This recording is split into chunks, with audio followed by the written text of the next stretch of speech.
Hello, everyone. Good afternoon. Welcome. Thank you for joining us. I'm Emily Burns, an associate professor of art history and the director of the Charles M. Russell Center for the Study of Art of the American West in the School of Visual Arts in the Weizenhofer College of Fine Arts here at the University of Oklahoma. I've been here for just about a year, and you can tell that OU is having subliminal impact because I bought a crimson and cream dress without even realizing why. I will begin with our land acknowledgement, and then I want to talk a little bit about the history of the Russell Center, and then a colleague will introduce today's speaker. Long before this university was established, the land on which the university now resides was the traditional home of the Haznai Caddo Nation and Kirikiri's Wichita and affiliated tribes. We acknowledge this territory once also served as a hunting ground, trade exchange point, and migration route for the Apache, Comanche, Kiowa, and Osage nations. Today, 39 tribal nations dwell in the state of Oklahoma as a result of settler and colonial policies that were designed to assimilate Native people. The University of Oklahoma recognizes the historical connection our university has with its indigenous community. We acknowledge, honor, and respect the diverse indigenous peoples connected to this land. We fully recognize, support, and advocate for the sovereign rights of all of Oklahoma's 39 tribal nations. This acknowledgement is aligned with our university's core value of creating a diverse and inclusive community. It is an institutional responsibility to recognize and acknowledge the people, culture, and history that make up our entire OU community. I would like to switch the slides, but I just realized I don't have the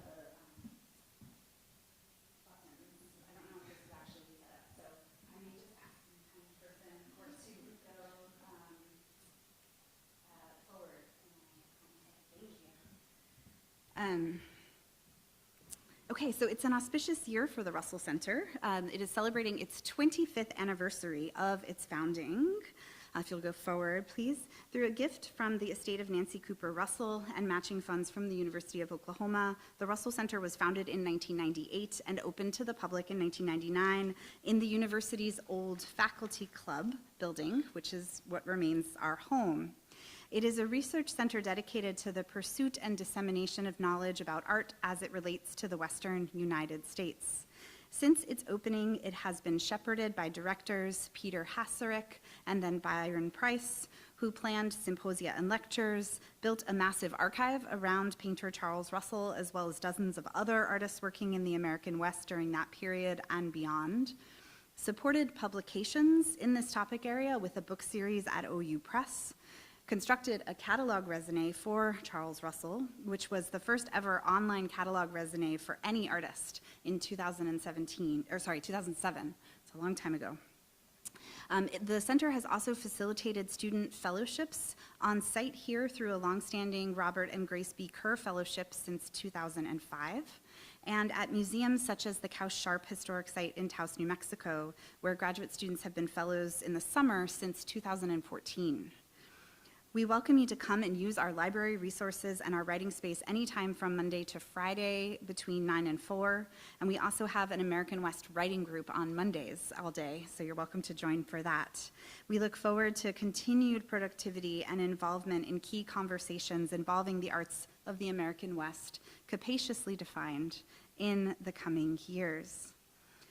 For providing an endowment which supports tonight's lecture and full series, we thank the Merkel Family Foundation.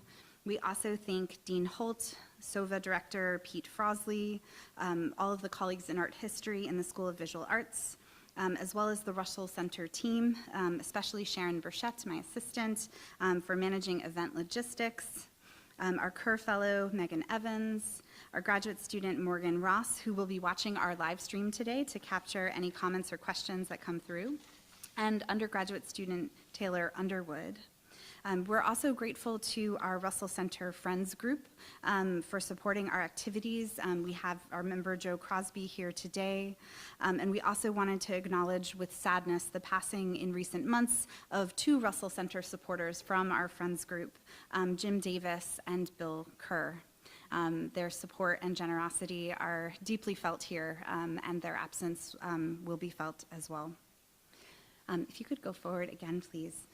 The theme for this year's lecture series, the Merkel Family Foundation series, is Monuments and Memory in the American West.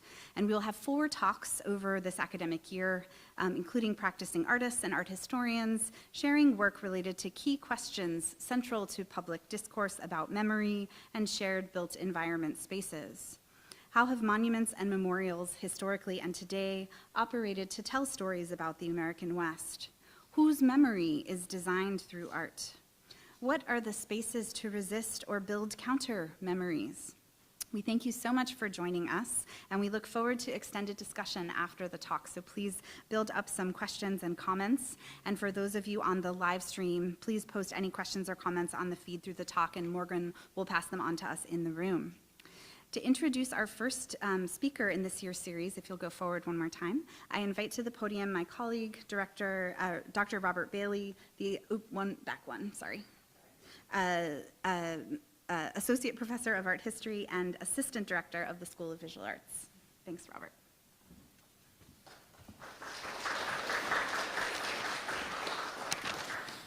Thank you, Emily, for that kind introduction. And I was going to say good evening, but I think it's actually afternoon, so good afternoon to you all.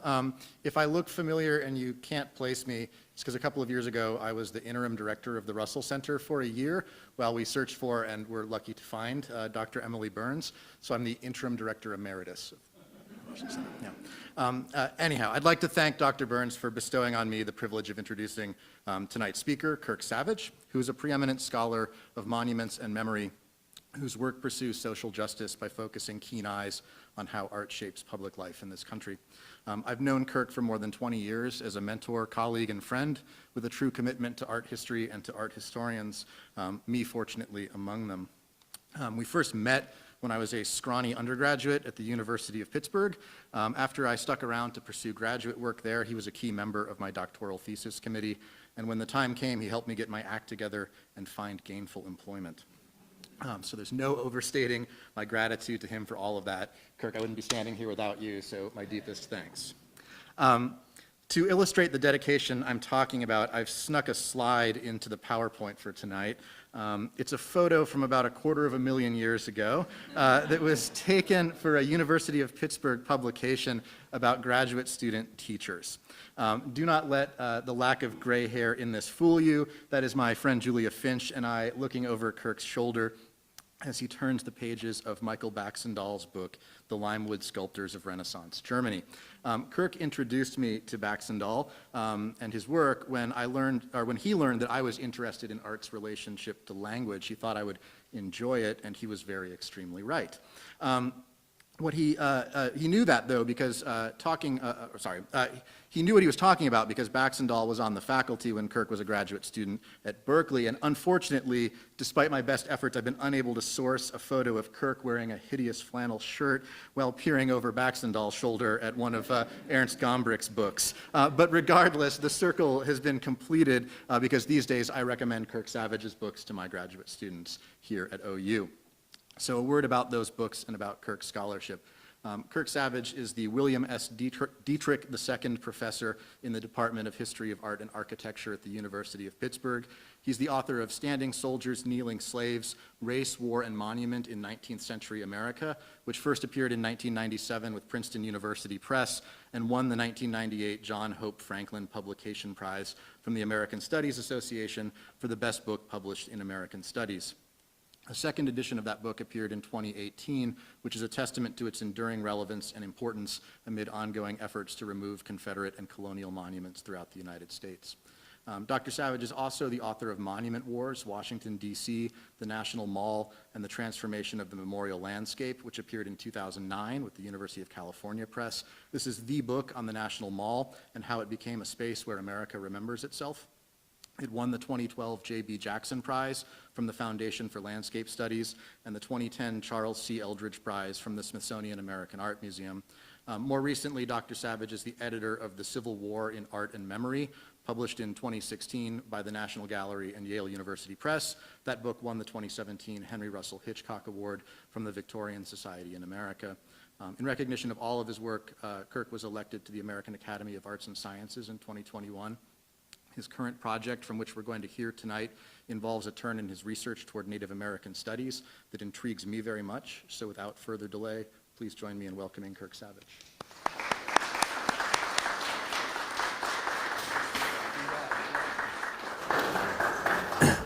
So good. And let's see if this works, because I'd really like to be able to. No offense. You did a great job. You did a great job, but I just am a control freak. So. The issue, Kirk, is that I didn't realize that the one that we have is the wrong USB to fit into your computer. Unless you have a little. It's right here. See, it's already in there. Oh. Yeah. Okay. We already. So does it click forward, please? Let's see. Okay. Not so far. Let's see. All right. The laser pointer is working. Huh.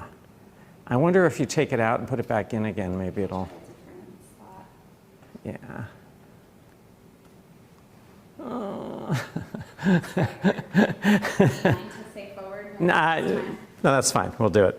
Okay. It was working earlier in the day, so. Yeah. Make sure I have everything. So, thank you, Robert, so much. That was the most delightful introduction I think I've ever had. Thank you, Emily, for inviting me, and it's really an honor to be here. And I have been very well taken care of in the 30 hours that I've been in Oklahoma, and have seen met a lot of wonderful people and seen a lot of wonderful things. So thank you so much for organizing all of that. So the talk I'm going to give today is very new material for me. And it's so new that it's already it's shaped up a bit differently from the blurb that you all read on the poster. But I want to warn you up front that I'm going to be talking about some very problematic and harmful imagery in the next 45 minutes or so. And I'm doing so because I believe very passionately that this narrative in public space has to be understood and has to change.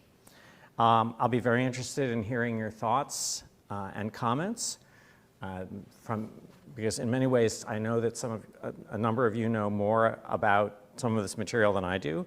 So I'm making sure to leave ample time for your input and discussion. So let's start the journey in what used to be the far west of the United States, back in the late 18th and early 19th centuries, in the early national period of the United States. The specific spot I have in mind is a small town in western North Carolina called Newton, North Carolina, which used to be the seat of county seat of Catawba County. So we can go now. It's in the Piedmont region of that state. The foothills that lead up to the Blue Ridge Mountains. So there's Newton there, and this is the kind of Blue Ridge area here, the traditional ancestral homeland of the and hunting ground of the Cherokees, which I'll get to in a moment.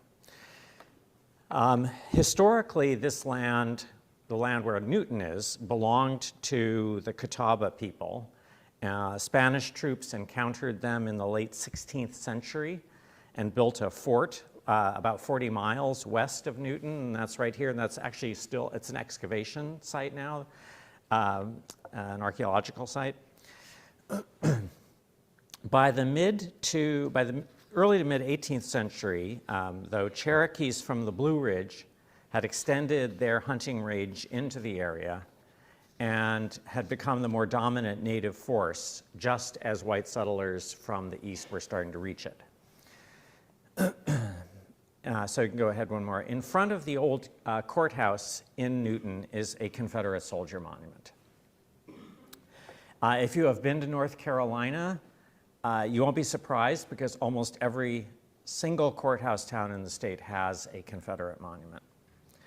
Newton's Confederate monument was erected by the United Daughters of the Confederacy in 1907, about a little over 40 years after the Confederate nation was not only defeated but eliminated as a nation and wiped off the map. I don't have time here to explain why a state that voted against secession in early 1861 and then had the highest desertion rate of any state in the Confederate Army would later embrace the cult of the lost cause, except to say that it all comes back to white supremacy. One more. White supremacy was the unabashed official slogan of the Democratic Party in North Carolina in the years just before and after 1900, when the campaign for this monument was organized. This is just one snatch from a newspaper among many that I could have shown you. What is unusual about Newton's memorial space is not its Confederate monument, but another monument erected 10 years earlier in 1897 on the opposite side of the courthouse. This is a simple obelisk created as a tribute to a handful of white settler militiamen who were killed 121 years earlier in 1776. According to the marble plaque, and we can go ahead one more. According to the marble plaque, they were massacred by the Cherokees during a military campaign led by General Rutherford, another Western North Carolina settler and militiaman himself. 5 of the 6 white victims are named on the monument, with a 7th man who survived to tell the tale. I'm going to be referring to this word massacre repeatedly tonight, and always in scare quotes or modified with so-called. So the word massacre carries a lot of baggage, which I will get to soon. But for the moment, let's just say that the word is the key to the whole monument. Without the so-called massacre, the monument would not have a reason to exist. We'll return later to the issue of why Newton waited 121 years to erect this monument, and why monuments to the so-called Indian Wars east of the Mississippi are much less common than other kinds of war memorials. But let's first go back to 1776, when the event marked by this monument took place, and try to understand what actually happened and why. I think you can go ahead one more. No, all right, sorry, go back. As Claudio Sant explained so well in his book, West of the Revolution, which I recommend for everyone, the American Revolution of 1776 actually sparked 2 wars. One was the colonial rebellion against the King of England. That's the one that Americans, we all read about in textbooks. The other, less discussed war was the white settler war against native peoples on what was then the Western colonial frontier.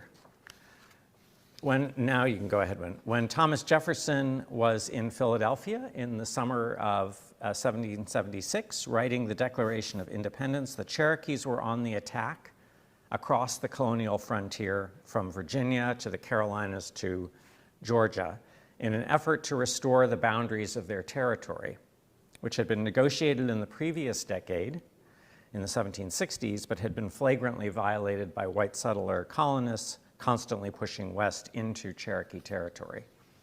In Jefferson's Declaration of Independence, he made a special point of mentioning this frontier war, and you can see the quote here. Of course, he did not say that this war had anything to do with legitimate territorial defense by native peoples. Instead, his words implied that the war was caused by innate Indian savagery, and particularly their practice of destroying or massacring women and children, all of which he claimed was incited and encouraged by the British king. Jefferson's deliberate erasure of the real stakes of this war and his reduction of Indians to merciless savages, quote unquote, would set the terms for how the war would be remembered by white society ever since. The massacre monument in Newton fits perfectly into this pattern of memorialization, erasing indigenous history and reducing the conflict to white victimhood. This becomes clear if we take a look at the historical incident the monument in Newton supposedly commemorates. You can go ahead one. So the Cherokees' ancestral territory in the mid-18th century roughly corresponded to the area surrounding the Blue Ridge. And in fact, geographers, geologists actually call this the whole area here the Blue Ridge. Basically this large oval here, a part of the Appalachian chain of the longer Appalachian chain of mountains. And it encompassed portions of what would become East Tennessee, Western North Carolina, and the northernmost stretches of Georgia and South Carolina. So, the main Cherokee regions and areas of settlement there were like here, the Overhill towns on the northwestern side of the Smoky Mountains, the so-called lower towns down here in South Carolina and Georgia, and then what was called by the colonists, Anglo colonists, the middle towns right here in the center, which is the part that where now the eastern band of Cherokee Indians still remains in that area. And the present day Qualla boundary. Can you go ahead one more? So that's right here. And I'm going to mention here, because it's going to come back later in the talk, this area is the site of where this ancient, very important ancient mother town of Gadua was located here on the Tuckasegee River.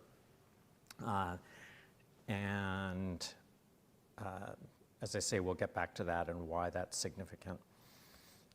So in 1763, the King of Britain unilaterally made a proclamation declaring the continental divide which ran through the Blue Ridge to be the general boundary line between native peoples and white settlers. But he left the precise boundaries to be negotiated between colonial officials and representatives of the Cherokees and other tribes. Can you advance? Here's the line as it was negotiated by the governor of North Carolina with Cherokee representatives in 1767, only reconstructed by a geographer in the 1960s. The Cherokees were not very happy about the placement of the line because they had to give up valuable hunting range in the Piedmont that they had wrested from the Catawba people.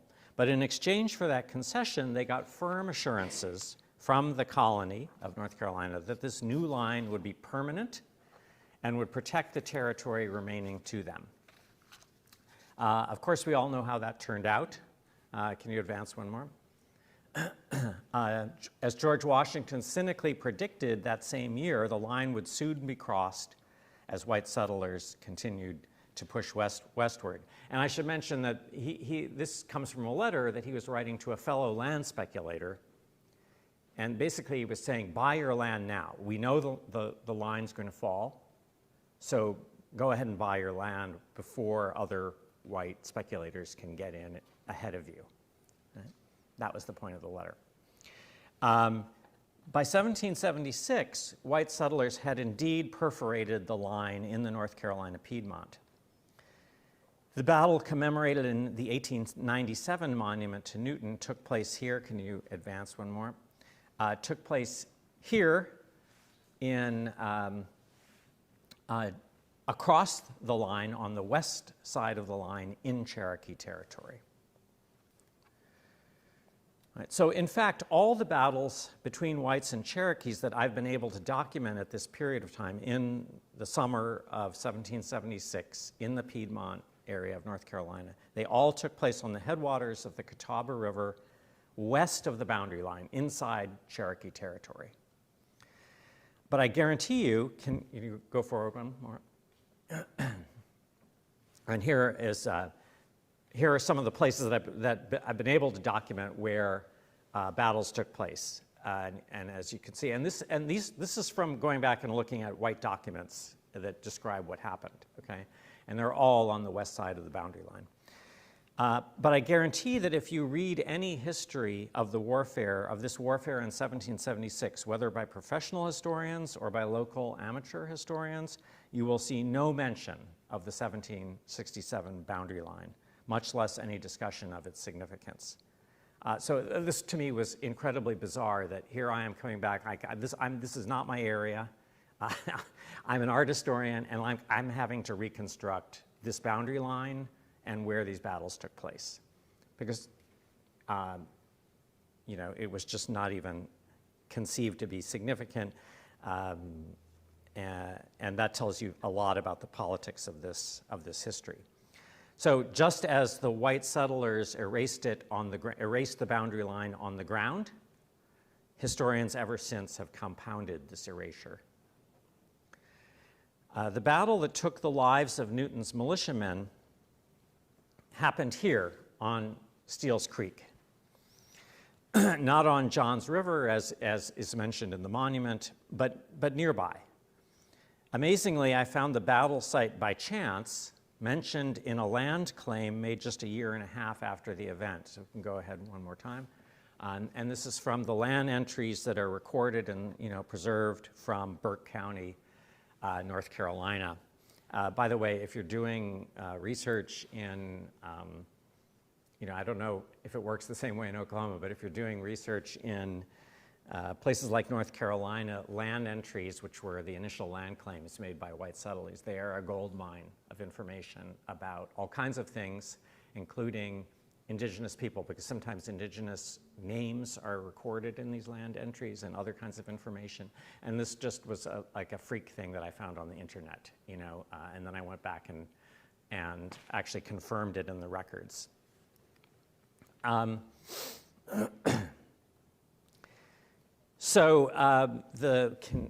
Let's see, yes, right. The small creek mentioned in that document by the man who made the land entry was named Steele, William Steele, and the creek is named after him. Can you go ahead one more?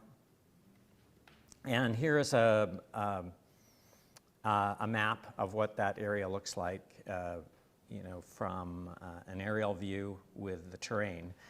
The story told at the time the monument was erected, that's in 1897, the story was that the militiamen thought they had won, who were fighting the Cherokees, thought they had won and that they had driven the Cherokees back into the mountains further west into the Blue Ridge.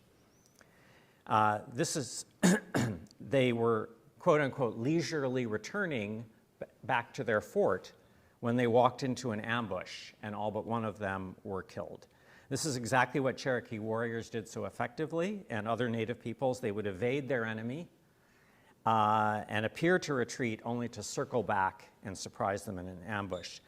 And so go forward 1 and 2. These are a couple of, and one more, a couple of places, I think, in reconstructing where that ambush might have taken place.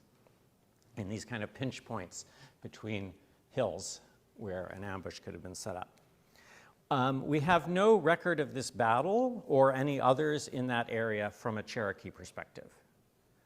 These events took place about 50 years before Sequoyah's invention of the Cherokee syllabary, and no other memory traces of that war appear to have survived, and I'm just saying that in a really preliminary way. We can only speculate about possible Cherokee warriors who might have been there.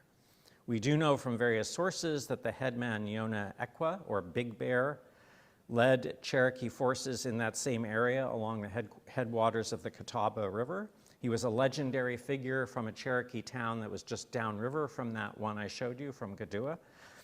And I mention his name primarily as a gesture to try to counterbalance, even if inadequately, the list of white names on the monument in Newton.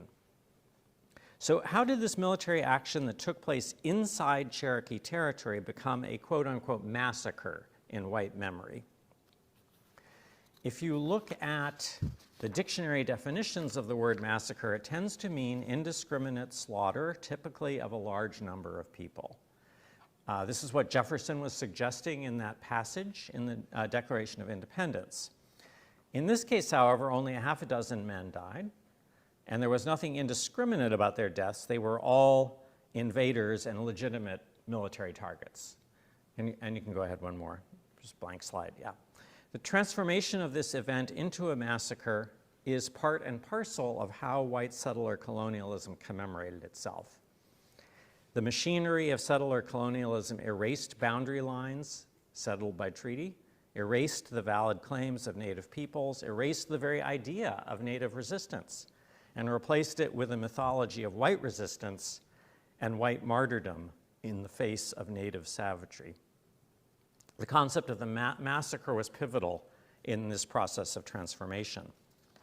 By the late 19th century, when the monument in Newton appeared, this narrative of white settler martyrdom had been flourishing for well over a century. I will point to a few highlights in the next few minutes. Perhaps the most famous so-called Indian massacre in the 19th century imagination took place during the Revolutionary War in a valley called Wyoming. This Wyoming is, of course, nowhere near the state of Wyoming. It's actually located in northeastern Pennsylvania near Scranton, in what was then an area contested by white settlers from 2 states and the Senecas, among other Native peoples. The name Wyoming is corruption of a phrase in the language of the Delaware people. A large force of British troops and Native warriors, mostly Senecas, swept through the Wyoming Valley in 1778 and compelled most of the forts there to surrender.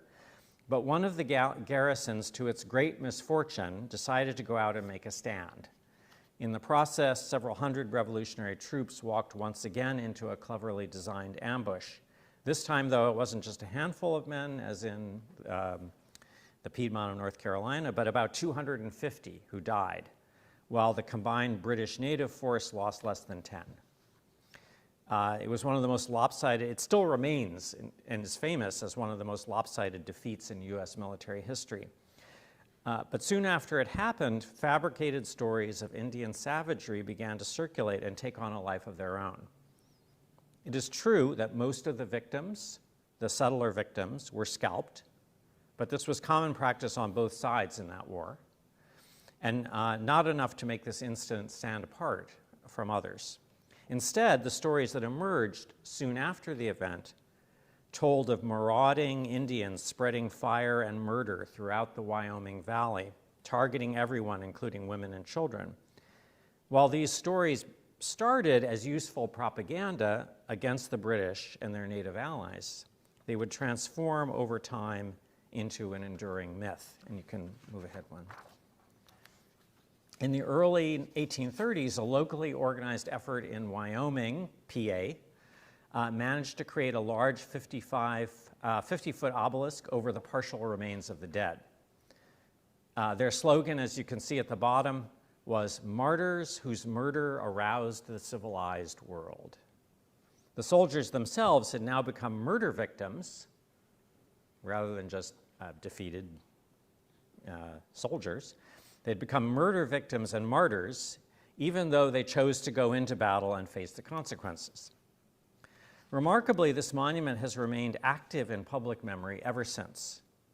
3 US presidents have given speeches there, including most recently Jimmy Carter in 2013. And to this day, a ceremony is held at the monument every year on the anniversary of the event. The Wyoming massacre was so famous in the 19th century that not only did it inspire the naming of a state in the far west, but it also became part of the decorative program of the US Capitol in Washington, D.C., specifically on the exterior bronze doors leading into the House chamber. You can advance.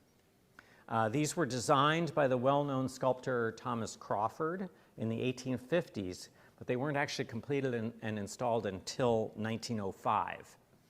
Amazingly, the Wyoming massacre scene appears at the top of the left door, right across from the reading of the Declaration of Independence. You can go ahead one. It's like a graphic, so there's the Wyoming incident. It is like a graphic novel showing Jefferson at the very moment when he is reading the paragraph about the merciless Indian savages. Crawford's interpretation of the Wyoming event no longer has even the slightest suggestion of a military battle. It just shows a straight-out attack on a defenseless white family. One native figure grabs a small child by the feet here preparing to hurl the innocent towards their death, while others in a stereotypical fashion raised their tomahawks to strike the mother and father below. As a shorthand for native savagery, there was no more popular an image than the raised tomahawk. Only the British soldier in this scene wields a rifle, because in the twisted logic of this particular graphic novel, even if you are massacring people, it's somehow more civilized to do so with a machine-fired bullet than to wield a blade with your own hands.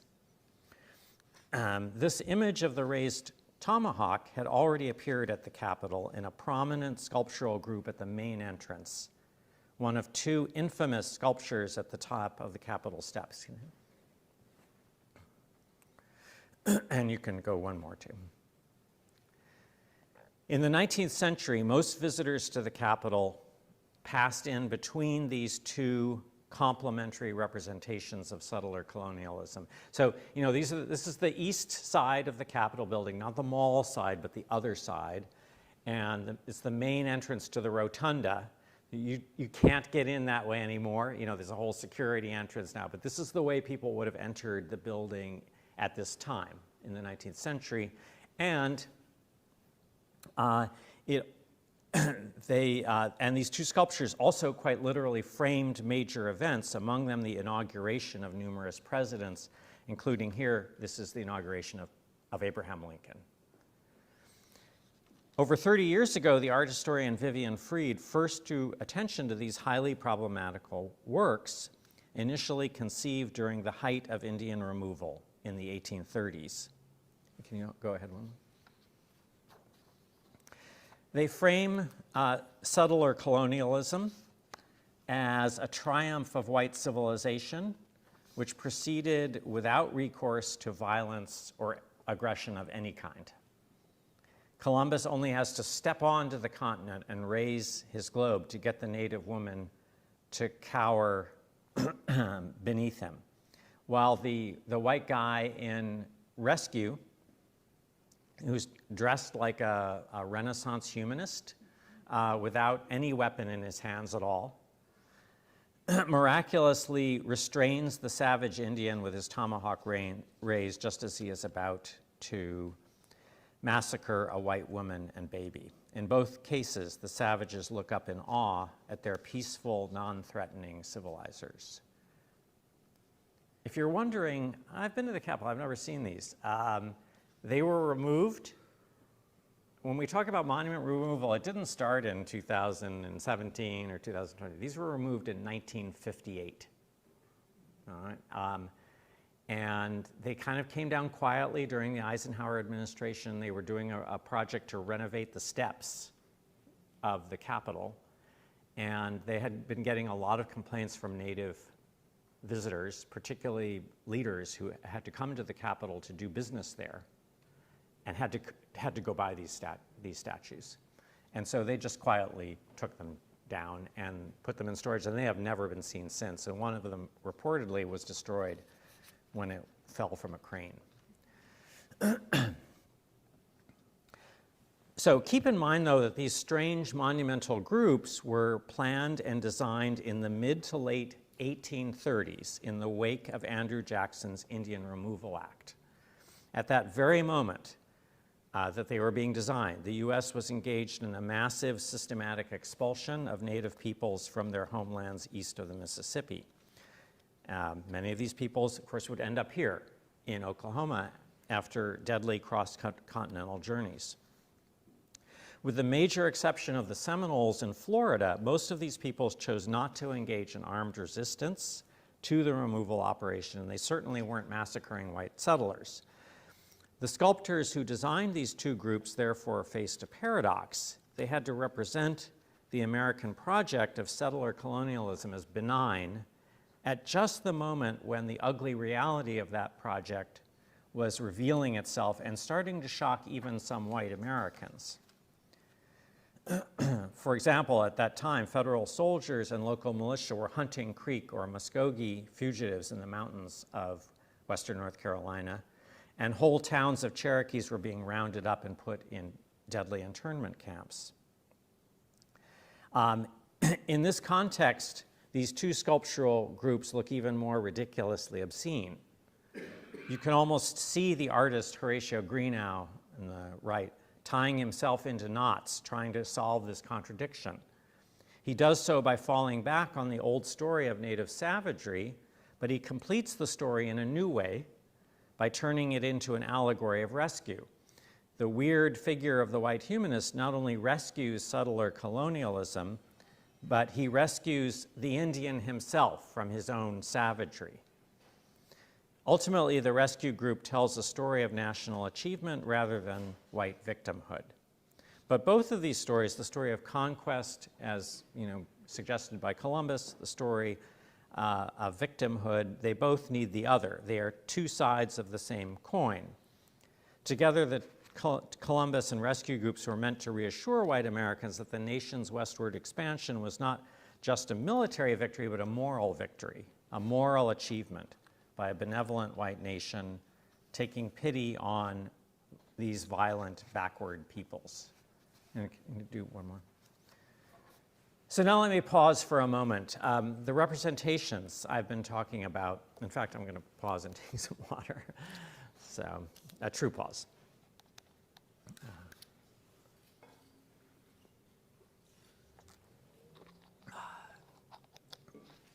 The representations I've been talking about are infuriating, and they are hard to dwell on at length. And unfortunately, I have a couple more to discuss. But before I do that, I want to make a more general point about monuments and history. Because I think since this is kicking off a series about monuments and memory, I thought I should sort of take this issue on head on. You've all probably heard the argument that equates monuments and history. If we remove monuments, we remove a part of our own history. I encounter this argument all the time from well-meaning people who sincerely want to preserve history. But as we've seen from the works I've discussed so far, monuments are typically anti-historical. The works I've shown manage to falsify white history and erase indigenous history all at the same time. Even the most admirable public monuments take a person or an event out of their historical context and isolate them as one-off achievements that stand on their own. And I'm putting the next bit in for Robert's sake. The German philosopher Friedrich Nietzsche called this the monumental view of history. Can you advance one? He argued that the monumental view actually does damage to the past. So, in his quote, entire large parts of it are forgotten, scorned, and washed away as if by a gray, unremitting tide, and only a few individual embellished facts rise as islands above it. Really, how could anyone say that better? I would go even further and say that monuments don't just erase history, I would argue that they loot history. Their stories tell us more about the looters than about history itself. So with that in mind, I'd like to wrap up my discussion of massacre, quote-unquote, massacre monuments before turning to another paradox and concluding this talk. I don't mean to overemphasize this theme of Indian massacre and white martyrdom. It does remain a relatively small strain of monuments when compared to the overwhelming number of memorials to soldiers and generals of the Civil War and the wars of the 20th century.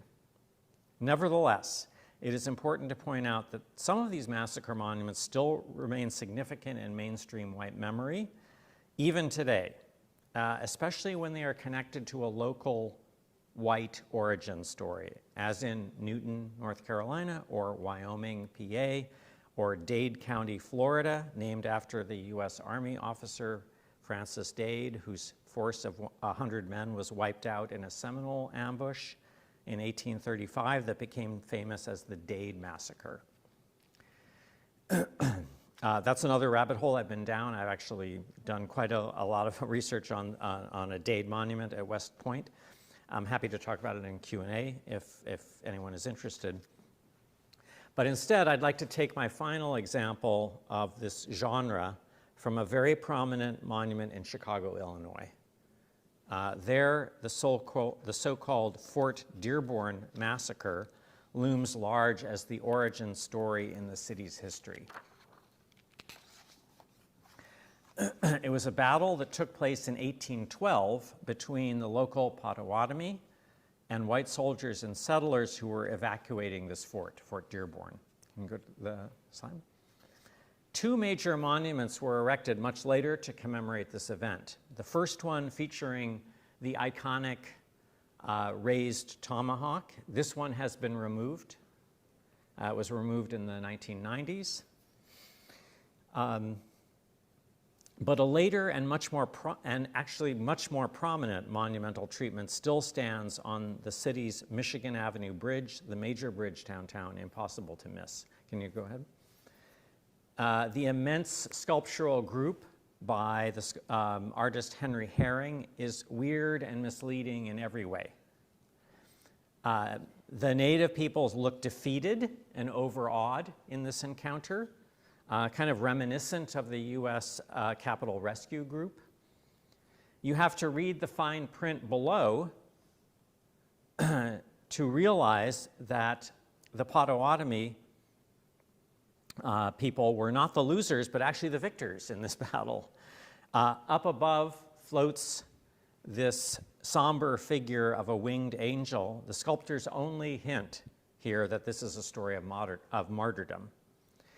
And the angel figure, if you can go ahead, the angel figure is an obvious riff on one of the most beautiful and poignant monuments ever erected in the United States, Augustus St. Gaudens's monument to the Black Civil War Regiment, the 54th Massachusetts.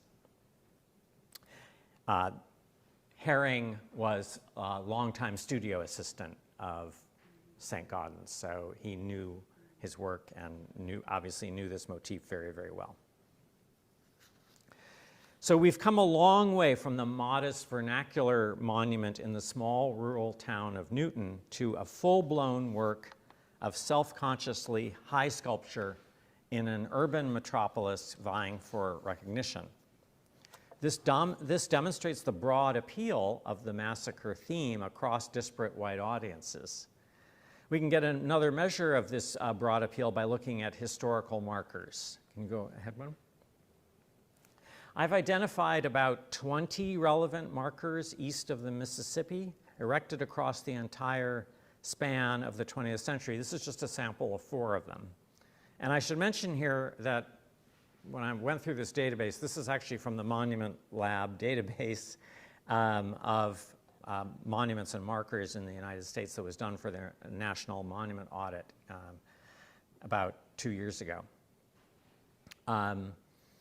So I should mention that west of the Mississippi, where we are right now, there appear to be at least double the number of massacre markers. And it would be interesting to do a kind of comparative study. But my topic is east of the Mississippi. And so in east of the Mississippi, go ahead one more. Here's my spreadsheet of the markers and monuments that I could find.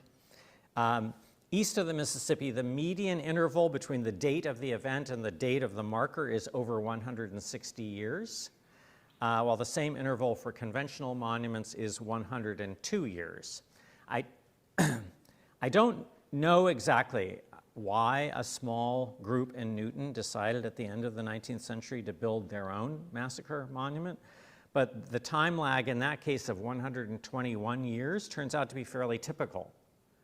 And it points to the unusual longevity of this theme in the white imagination, which surprised even me coming into this study.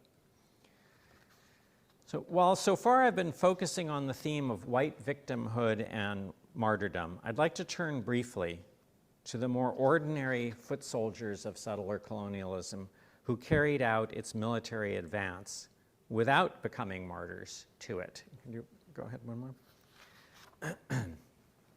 For these more typical federal army soldiers or militiamen from settler communities, there are almost no monuments at all, even though they played an absolutely central role in creating the American nation as we know it. They are not celebrated on courthouse grounds. but many of them can be found in military records in the National Archives, for example. Here's a military record for a white settler I know a lot about, a man from western North Carolina named Mark Coleman. In the early 1820s, he had taken possession of some of the most important land in the Cherokee world, and that's this land that was in the ancient mother town of Gadua. Go ahead, one more. Nestled in an incredibly beautiful valley along the Tuckasegee River. And this land is now back in the possession of the eastern band of the Cherokee Indians. They were able to buy this property back in the 1990s.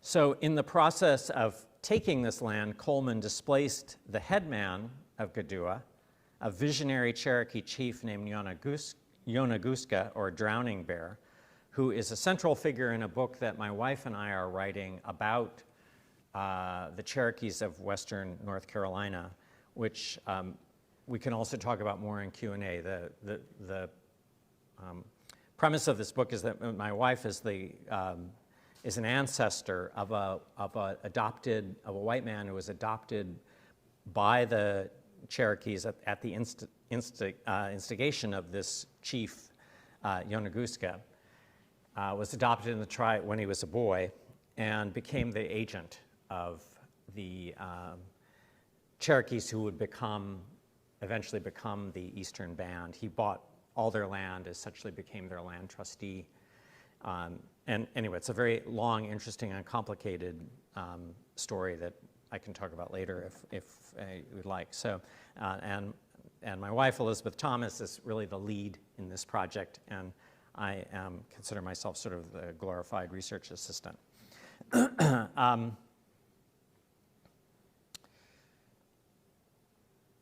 So about 15 years after Coleman took possession of this land and displaced the Cherokee chief who had been living there, about 15 years later, he enlisted in the state's militia forces and participated in the roundup and imprisonment of the Cherokees in western North Carolina in 1838. In Fold 3, which is the internet database of military records, mostly from the National Archives, Coleman and many others like him are on its roll of honor, just as Confederate soldiers are. Where they are not honored, however, is in public monuments. It's important to realize, first of all, that the U.S. military was a very different institution then, far smaller, far less resourced, and far less respected than it is today. The Federal Army in the 1830s, when the removal operation was taking place, consisted of about 6,000 men, many of them tied down in the swamps of Florida, fighting a very costly group against a war, fighting a very costly war against a small group of Seminoles who were one of the few native groups still engaged in armed resistance against removal.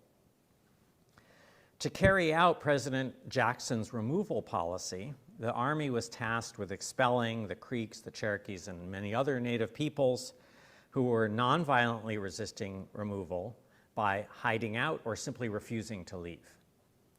The Federal Army did not have the manpower to carry out this operation and had to rely heavily on state militia forces who enlisted for short-term service. So these are people like Mark Coleman. Why did white settlers such as Mark Coleman sign up for this service? Well, it was primarily for the money. Each one of them got paid a significant sum, enough to support a family for a year or two. And their duties were essentially free of risk. They didn't have to fight anyone, and most had minimal exposure to camp diseases, which were actually the main killers of soldiers in that era. Although Coleman's service record said, as you can see here, that he served in the quote-unquote Cherokee War, for him it wasn't a war at all. It was an eviction, and less dangerous probably than chasing off trespassers from his own property. Go one more. Can you advance? In this context, the chances of any of these soldiers becoming martyrs and getting a monument that way were almost nil. But beyond that, the perceptions about their service in their own time were mixed at best. Long before the Trail of Tears had become solidified in American consciousness as a historical crime, there was already emerging a sense of shame about military service in the removal operation.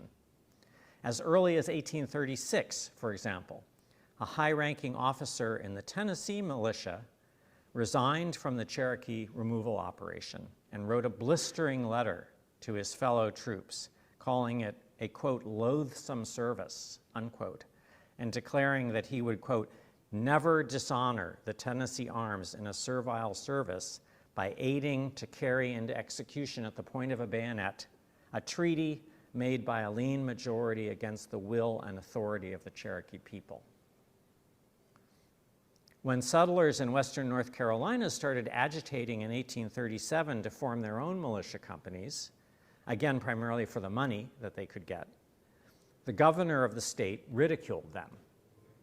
He wrote to them saying, I had not really supposed that the gallant sons of the West, and by this he meant the western North Carolina, that the gallant sons of the West would desire to enter the service of the United States to do garrison duty in a time of peace, that they would be pleased to submit to the despotic and servile rule of a military life just to, quote, guard and watch over a few miserable Indians who have not the power, even if they had the disposition of resistance, unquote.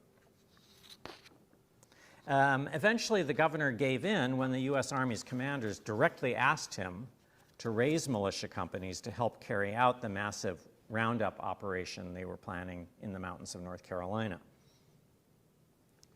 And I should say that one important point here is that the Army was really panicked about the mountains of western North Carolina. They thought they might get themselves into another Seminole War there, because the reason the Seminoles were able to resist so effectively is they had the swamps, they had what we call the friction zone to operate out of.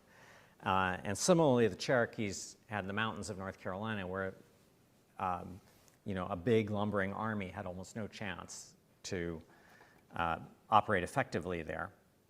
So from the very beginning, western North Carolina was kind of a center of panic about possible Cherokee resistance. Anyway, in any case, which did not happen, aside from one incident we can talk about later. But the Army was forced to bring in the militias because the Cherokees and other native peoples refused to be the cartoon Indians they were portrayed to be at the top of the U.S. Capitol steps. Although most of them chose a path of nonviolence, they still resisted. They refused to do what Jackson and the white powers told them to do and refused to leave their homelands voluntarily. I realize to understand this point, you have to understand that Jackson sold the Indian Removal Act by saying that they were all going to be happy to go. All would leave voluntarily. He would make treaties with them, give them incentives, and they would all go voluntarily without any problem, right? So when that did not happen, and the military realized it would have to actually engineer a removal operation, that changed the situation enormously. The militiamen who participated in this end stage of settler colonialism east of the Mississippi basically took the money, got out, and never looked back. They never formed veterans associations. They never celebrated their service on anniversaries, and they certainly never asked for monuments. If we think back to where this talk started in Newton, North Carolina, with the Confederate monument on the courthouse grounds, it is important to make one last obvious point. Even though the Confederate rank and file chose to break away from the United States and fight a war against the United States, they still managed to get monuments to themselves erected in their hometowns on American soil. The war that Native Americans had to fight against the United States, by contrast, was not a war of choice. It was a war against physical and cultural extermination, and yet they got no monuments. And even today, Confederate soldiers are on Fold 3's honor roll, but native warriors are not there unless they served alongside U.S. forces. This is very difficult material, and it's draining for me. I'm sure it's draining for you to spend even 40 or 45 minutes on it. But it is always important to remember that even though these problems are far from over, we are living in a different time. I have been studying monuments for 40 years, and I often remind myself that I am so fortunate to have lived long enough to see change starting to happen, to see that brain power and money are now being devoted to repairing and transforming the memorial landscape that we have inherited. The Mellon Foundation has committed $250 million, that's not a million, but $1 billion, $250 million to this effort. And the nonprofit on which I serve, Monument Lab, is one of many organizations doing important work in this area. So I would like to conclude on a somewhat more hopeful note with one stunning work of public art by an indigenous artist that is a prototype of sorts for a new kind of memorial landscape. You can move that one. Absaloka, or Crow artist Wendy Red Star's installation, The Soil You See, was one of 6 prototype monuments, as we called them, recently displayed on the National Mall in Washington, D.C. in a groundbreaking exhibition curated and managed by the organization I'm proud to serve on as a board member of Monument Lab. The question the curators asked in this exhibition was, what stories remain untold on the National Mall? And the answer that the curators provided, the provisional first answer to that, it was in the choice of 6 artists of color who each designed installations really in the center of the mall, in what's called the reserve area of the mall, the most highly sought after commemorative space in the United States. I had the good fortune to see this exhibition a few weeks ago. The exhibition as a whole was remarkable, and Red Star's piece especially so. It was located on a small island in Constitution Gardens. That's where the Vietnam Veterans Memorial is located, just to orient you. It was located on a small island in Constitution Gardens, just a few yards from the Signers Memorial, which is perhaps the mall's least known, least visited monument. The Signers Memorial reproduces in gold lettering on polished stone the distinctive signatures of the 56 white men who put their names to the Declaration of Independence. By contrast, Red Star's memorial is an entirely different variation on the monumental practice of naming. A large oval sheet of glass rising vertically from a boulder and set against the knife-like tower of the Washington Monument in the distance. Go one more. On the glass, the artist's enlarged thumbprint, magnified to monumental scale, creates a swirling pattern of red and white ridges in which you can make out the names of 50 Crow chiefs who signed treaties with the United States in the 19th century, many of whom made the long trek from what is now Montana to Washington to register their names. At the top is the meandering text of a speech by the Absaloka scout Curley. You can go ahead one more. It begins with, "The soil you see is not ordinary soil. It is the dust of the blood, the flesh and bones of our ancestors." It ends with, "The land as it is my blood and my dead. It is consecrated, and I do not want to give up any portion of it." Many of the Crow chiefs whose names appear on this piece allied with the U.S. in their wars against the Lakota and the Cheyenne, just as the Cherokees allied with the U.S. against the Creeks in 1814. And so actually you'll see some of these names, I believe, on fold 3, some of the names that are on this glass. Still, those tactical alliances did not stop the U.S. from breaking treaties, taking their land, and confining them to shrinking reservations. Red Star's piece invites us to reflect on whose whose land and whose independence matter on the National Mall and in U.S. history.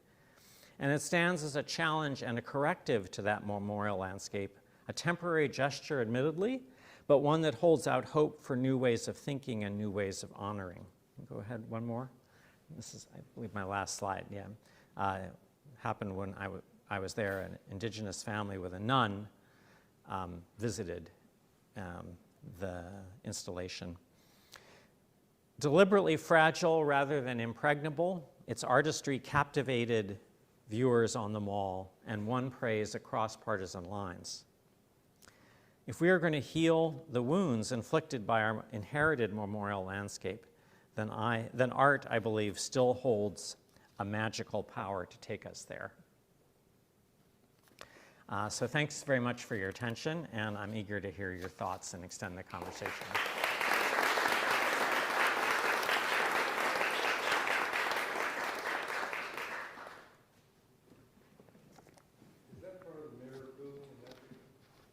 Is that part, what? Is that part of the mirror? The reflecting pool? No, it's not. The reflecting pool is further to the west. And this part of the Constitution Gardens, where this is and where the Vietnam Veterans Memorial is, was a part of the mall that had been occupied up until the early 70s by temporary War Department buildings. So they were built during World War I before there was a Pentagon. Then the Pentagon was built, but those buildings still stayed up, and they were finally torn down for the bicentennial, and Constitution Gardens was created for the 1976 bicentennial. And so there... My office was in Tempo K, which was just World War I. Oh, okay, so you know it. I'm wondering where... Yeah. Yeah, so you might have been right on that spot. Yeah.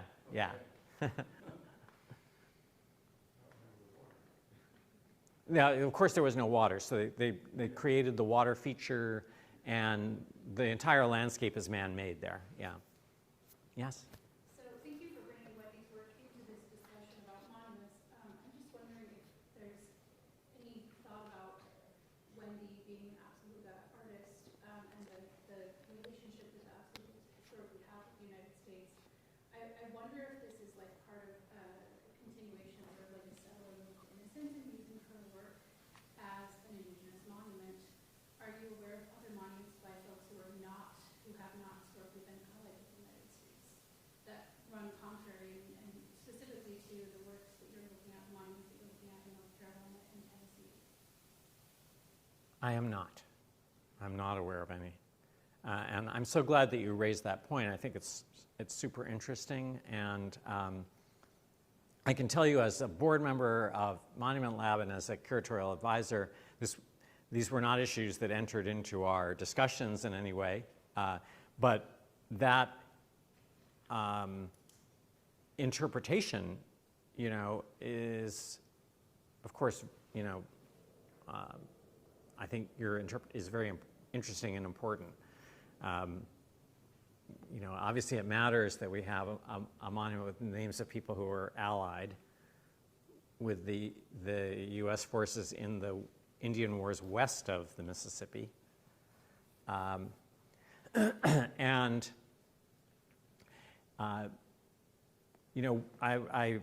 fact, I'm wondering if I have one example to show you, but it's not a monument by indigenous people. But can we go forward a couple? I'm going to see if it's in here. Yeah, and keep going. And one more. Okay. When you make a talk like this, I had so much in the original talk it would have gone on for hours, and so I had to cut back a lot of things. And one of the monuments that I did want to discuss was this memorial to the Cherokee warrior Junaluska. But this actually fits your point perfectly, right? Because the only reason that he was both made a citizen of North Carolina officially by a legislative act, he was given land that actually was bought by my wife's ancestor. He was given a parcel of land and then a monument in 1910 erected to him by the Daughters of the American Revolution. He fought in the War of 1812 allied with Jackson, at the famous Battle of Horseshoe Bend against the Muskogee. And that is the reason that he has a monument. So no, and that's, I think it's very important for us to see, there is no monument to Yona Guska. There's no monument to Yona Ekwa. There's no monument to any of these figures that there ought to be monuments to. So anyway, I take your point, and that's, thank you for that.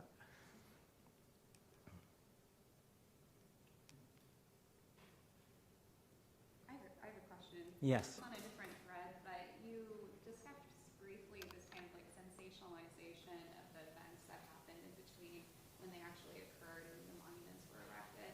And I was wondering how print culture factored into that. I'm thinking of prints that I've seen about the Dakota Uprising that are very clearly sensationalized, and if that might have contributed. Yeah. Frankly, I don't know as much about print culture, but certainly I've seen,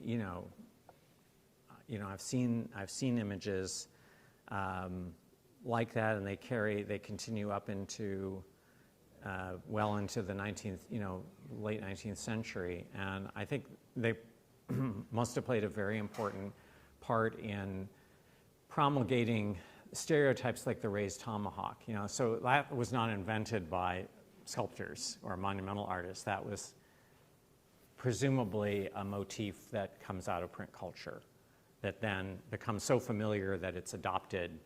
It just becomes a shorthand. It's adopted. It can be adopted by sculptors and other painters and others. If we look at something like the, one incident that I do know about, the death of Jane McCrae. Again, that's another massacre story. This white woman who strays from a fort and gets killed by Native people. That is an example of something that was in print culture and painting in many, many visual forms, and widely circulating. So I think you're probably right in that especially these stereotypical motifs get fixed more in other realms of visual culture before they can really enter a monument. So people erecting the monuments, they know that their audience knows this motif and how to, and what it means. Hi. I'm wondering why you chose to include an image of Lincoln's inauguration as part of this donation. Well, the real answer is it's the best image that there is of a major event framed by the two sculptures. I did happen to,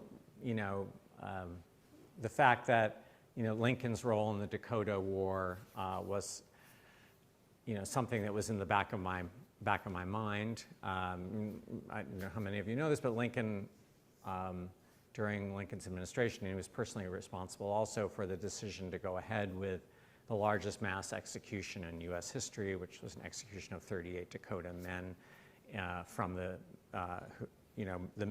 Dakota Uprising in Minnesota. And so I thought there was a special poignance to that. But really, it really is it is the most amazing photograph of how those sculptures worked at major gatherings. Yeah, Thank you so much, Kirk, for your talk. I was curious if you've come across the work of Andrew Denson on the construction of Cherokee Yes, I memory have. route and kind of like Southern imperialist nostalgia that traces Cherokee Trail of Tears and removal. And I'm curious about how those monuments that have been erected that kind of reinscribe Cherokee locations in the Carolinas speak to the monuments of massacre. Like, do you see this as a kind of battle in the landscape about the memory of Cherokee presence? And yeah, I do. I've seen now a lot of those Trail of Tears markers, and there are a couple of different generations of them, and the more recent ones, are very text-heavy and rich in historical information. And good historical information. A lot of work has been done to kind of really figure out where the roads were, how the roads were built, where the, exactly where the forts were, the various routes that Cherokees and others took, but they oddly sit like, there's not a dialogue here between that, and the monuments that I'm talking about, or even the Junaluska work here, So Junaluska, as an example, he was taken in chains to Oklahoma because he had gone on a Cherokee detachment, one of the detachments. I don't know how much you know about the story, but the Cherokee Nation under John Ross took over the removal from the military in a negotiated agreement, and so they organized the detachments. Ross and his people organized the detachments that went from Tennessee, the camps in Tennessee, to what was then the Arkansas Territory. And so Junaluska, already a fairly old, like maybe my age at that time, was on one of these detachments. He went voluntarily on one of these detachments. And then about a couple of days in, on the detachment, he decided, I'm going back.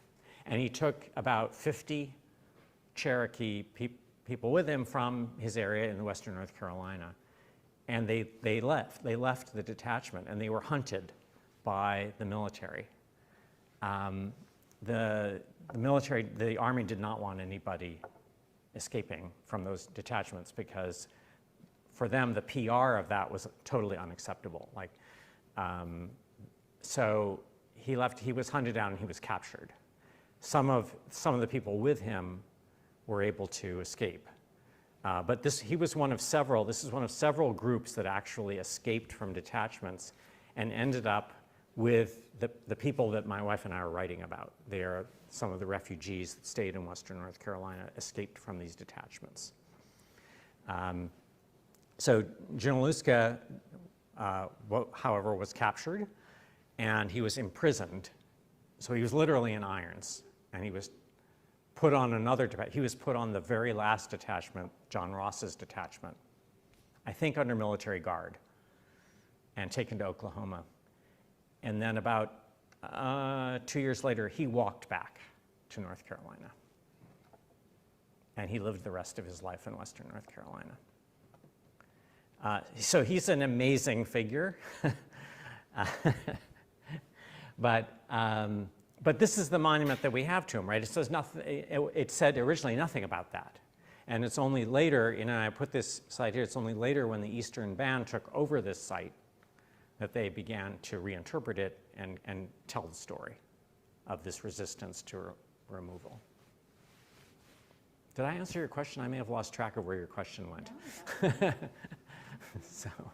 also ask Morgan in the back if there's any questions from online. Okay. There's one from Christine from here. I'm still thinking about the lag between historical event and monument commission. Is there any correlation between the form of monument and how the event is visualized? That's a great question. I would say I need to do further research to answer that question. So just figuring out the lag time, took me quite a while. But it would be interesting to know that. I would say to Christine that I noted first that the lag time for markers is longer than the lag time for monuments. So that's in itself interesting. Markers, can be erected long after, so far, after the event. Part of the reason that lag time was so long is that there were markers that were literally erected 300 years after the event. We're talking about, the early history of Virginia, settlement in the 1620s. And there are markers, from that period of time that were erected in the early 20th century. So I think there's something to tease out there about the difference between monuments and markers. And whether, for example, we could make correlations about the type of monument, like a figurative monument versus a non-figurative monument. It would be really interesting to know. I think I have too small a sample to make any reliable conclusions, but maybe with another kind of genre or topic, subject matter, we might be able to make some interesting conclusions.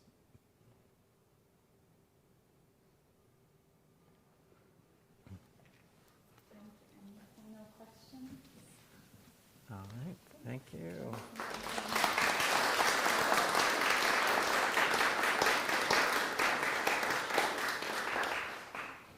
Thank you so much, Dr. Savage, and thank you all for being here. Thank you for joining online. If you have further questions or thoughts for discussion, please feel free to stick around and talk individually. Otherwise, we hope that you'll join us for our next event in the lecture series on November 16th at 5 o'clock here in this same space. Thank you all.